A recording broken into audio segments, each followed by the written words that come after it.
So this is it for our coverage of the SIHH 2015. This is our final kind of tutti-frutti video report. We're going to talk about some of the mechanical beasts that we've seen here, a bit of business talk also, and some of rather ambiance dimension of this salon. So let's first start with the mechanical beast that we've seen.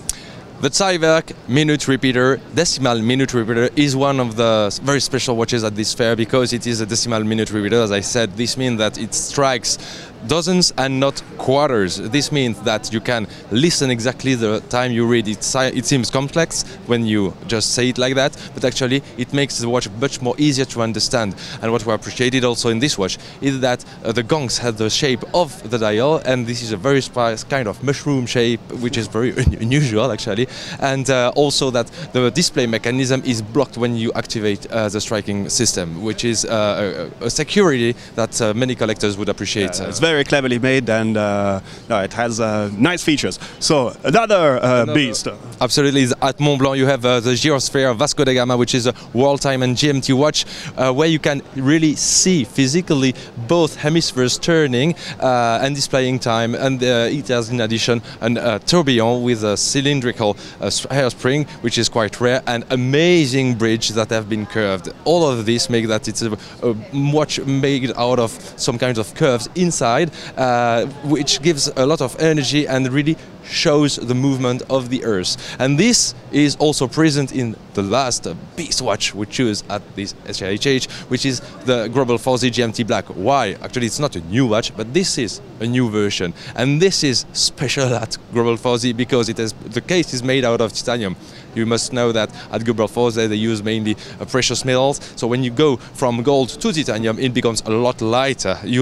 Actually, the watch weighs half of the usual weight at Global 4Z, about 100 grams. But it's all black, and this black color makes it completely a special watch. As they present it as like that, but it is the case. And it's like if the moon that is inside, there is a three-dimensional moon, would be in the universe directly. It's also very sporty, very edgy, and it's like a new facet of the Global 4Z character that we didn't know.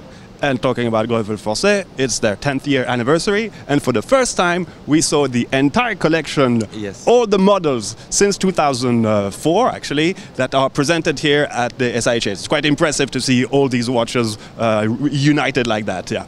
So also on the mechanical dimension, we've seen a bit more of chronographs watches that are directly built by the manufacturers. Absolutely.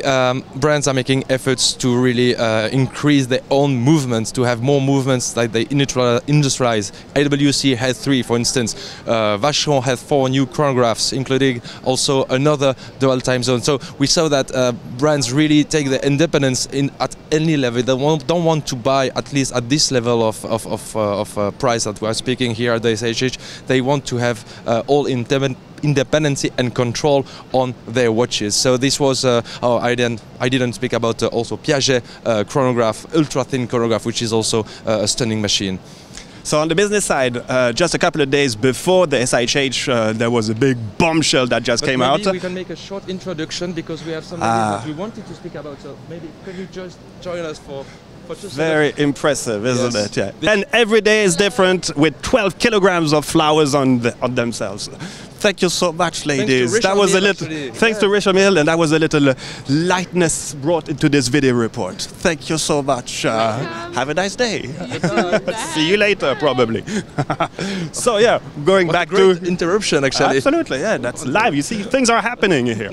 So on the business side, well, as I said, just a few days before the SIHH, there was this huge announcement made by the Swiss National Bank with a really strong appreciation of the Swiss francs, meaning that the prices of the watch are obviously getting higher. It was already 2015 was already seen kind of it's going to be like a difficult year for some of the watchmakers, but this little extra cherry on the cake, or 10, watermelon on the cake, yeah, 20% addition on the prices. So that's going to have a big impact, obviously, on the industry. So we don't know yet exactly how things. Nobody talks really much about. We're talking more about the watches, but on the business side, strangely, people are not really that. We have at least a few information that some brands increase the prices for the Eurozone of about 7%, and not only here but in the whole industry actually, and this has to be combined also with a general increasing of the prices that has been decided at the beginning of the year. So increasing prices with increasing also of the value of the Swiss franc make that this year will be kind of detox year for the watchmaking industry that will have to make a lot of efforts to remain attractive and competitive. Yeah. But again, I mean, it's an industry that has benefited from double-digit growth since 2002. So things are getting maybe a bit more back to normal. I mean, I don't know any other industry that had such an incredible boost over the last 15 years. So, finally, well, about the ambiance here at the SIHH, this is just a couple of anecdotes that we want to say, but as journalists, we have to attend some of the press conferences by the brands, and some of them are a bit boring, actually, let's be blunt. Yeah, some of them are so scholar. I mean, it's just like they are repeating the text. It's you are here to dream, and please make them trendy, sexy, attractive, appealing, because watches are dreaming machines, and frankly, when you're a journalist, sometimes you don't feel asleep, but it's almost, if you could, you would, because I mean, for us, watch is all about emotion, and there you just take all that emotion away. I mean, it's just so unfunky, but nevertheless, well, make it sexy, make it funky, not really as Richard Mille, you're not obliged, but make it different. Exactly. So we'll see about that soon at Basel World in the month in March. But obviously we're going to bring you many more video reports until then. See you. See you. Thank you. Have a good time.